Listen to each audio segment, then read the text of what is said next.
પેલા ગોપન રાખતા અમે ગોપન તો બંધ કરી પછી એ જનાવર જનાવર કે ક્યાં જનાવર છે અધવેરો ને ચિત્રો અધવેરો કેવો આવે આમ માસ અત્ર મોટા જટિયા આવે ભાઈ ખેતી પ્રધાન આપણો દેશ છે અને પાણીયારિયા દર્શન કરવા જઈએ રસ્તામાં જે અદ્ભુત નજારો છે વાહ ભાઈ વાહ ખરેખર આનંદ થાય કે ચાલો અહીંયા આપણે કેમ કે ગરવી ગુજરાત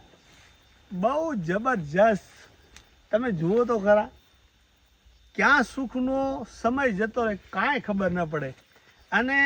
આમ તમને બતાવું કે મારી પાછળ મોટા મોટા ડુંગર છે અને નીચે 2, 3, 4 એકરના નાના નાના ખેતર છે બરાબર અહીંયા કેટલી મજા આવે અને અત્યારે તો ઉનાળો છે અને ચોમાસો તમે આમ જુઓ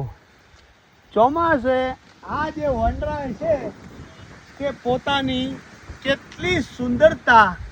આપતી હશે એ તો ભગવાનને ખબર જુઓ અમારે આ જ અમારો જે ઓરિજિનલ ધંધો બરાબર આ ડુંગરમાં કાકા આવે કાકા વિડીયો બનાવો ને બનાવો હા થોડોક નજીક લે બનાવો કેટલી બકરી છે આપણે પેલી તો દોડતો હતો પણ હવે પગ દુગડો આવ્યો વેચી દી ચાલી રાખી આ પગથી હવે હલાતો નથી અને તો લાતો શું છે અહીંયા વગડામાં સરે એવું કોઈ નહીં ખરી ગયું હે કોઈ નહીં અમે અચ્છા તો હેના ઉપર આ તો કોઠાનું ઝાડકું છે કહું આ કોટ છે કોઠ હા કોટ છે અત્યારે મતલબ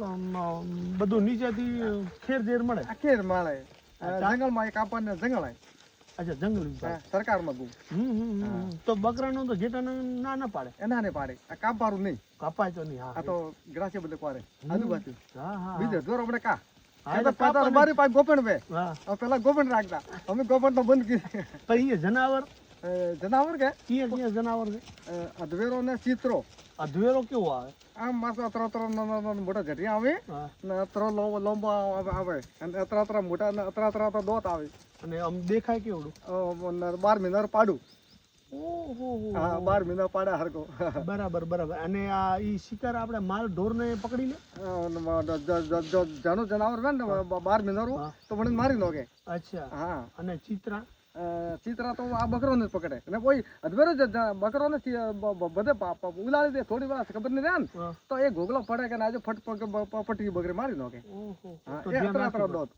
અચ્છા આપણે આ ડુંગરમાં જવું હોય તો એક જણાથી ના જવાય 2 જણા જાય અચ્છા હા અને ખડકા કરતો જવું આપણે ગોફણ કે ધોકો હોય આ ધોકો આપણે આ તો ધોકો હોય ને હા. તો ઢુકડો મળતા બકરા બી તો ઢુકડા આવે મળતો ઢુકડો નહીં આવે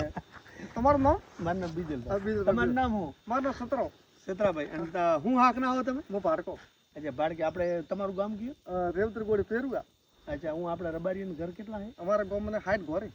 60 ઘર અને બધા માલધારી છે ખેતીવાડી વાળા છે હારે ના અમે તો ખેતીવાડી ત્યાં ખુદ મારે ઘરે ફૂલ પાણી છે હા. પણ આ તો બકરાનો શોખ થયો કે ઇધર બકરા સારું મારે ઘરે હાલો ફૂલ મારે પાણી. જાવને ઉપાડી જાય જનાવર હા એટલે જો આવી રીતે ભાઈ જંગલમાં હા જંગલમાં ખેતર રહેવાનું હા જંગલમાં મંગલ હા જંગલમાં મહાદેવજીનું દૂધ ચડાવવા જાઓ છો કે નથી જાતા કે? આ નીચા બધા ભાગ્ય અમે પગે જા પણ ઠેઠ ઉપર જ નહીં જાતા ઉપર કાઢવું પડે હા ઉપર પાટું પડે હાઈડ તો હવે મહાદેવજીને કીધું ઘણા ટકા રામ રામ અને સાચવજો અને જનાવર કોઈ ઝાલીને બકરાને ધ્યાન રાખજો કરો. પહેલા તમારા કણે ઘણો માલ હતો ઘણો 300 ઘેડી હતી બધી કાઢી નાખી બધી કાઢી મળી એના જમાના આવ્યા કે હા. તો કાઢી મળી હવે ખેતર વવાઈ ગયા અને ખેતર ભવાઈ ગયા ને વગડા ભાગી ગયા બચતી બગડી ગઈ હા, સાચી વાત પહેલા જેવી મજા નથી ના પેલા નહીં તમારે પાય કસીઓ પાય પેલા ઘેડી કતરી ઘણી 1200 ઘેડી બધી બધું કાઢી નાખી બધી કાઢી નાખી અમે તો ગાયો લઈ લઈને મામે બેઠા અને ઘેર ખટારા આવતા હેડી તમારે બધી ખબર હવે એ બધો માલનો સમય જતો હા. રહ્યો. એક તો હવે આગળ ધરી જાય છે ચાંસ આગલા ગાયો બપોરે પછી સા પાણી પીવો છો ભગવાન ફરિયાદ રાખો એના પર ફરી જા એમ? બપોર બેહારો નહીં અડધો કલાક કલાક ના ના અચ્છા આવજો હો. ભલે ભલે હવે એને બકરા આગળ જાય છે ને પાછું જનાવરને બીક લાગે છે એટલે ખરેખર પણ હા જુઓ જો કે ડુંગર ઉપર અમુક પથરાઓ એવા છે ત્યાં કને જાણે કે પથ્થરની પણ કોઈ છે ને આમ ઊભું શિવલિંગ કર્યું હોય એવું આકારનું છે અને તે પાનખર ઋતુ છે અને એની અંદર જયારે માલગાળ પહેલો તો માલ આવતો હોય ને ઓલું ખખડે ને પાંદડા ને આપણે એમ થાય કે આની અંદરથી કોઈ સિંહ વાઘ આવે છે કે શું પછી ખબર પડી ગયા તો બકરા હે તો ઘણું બધું આ જાડી જંગલની અંદર કેટલીય જડીબુટીઓ ને કઈ પ્રકારના જૂનવાણી માણસો અને કેટલી અદ્ભુત વસ્તુઓ હોય આગળ શું છે આપણે બીજો વિડીયોમાં તમને બતાવવાની કોશિશ કરીશ.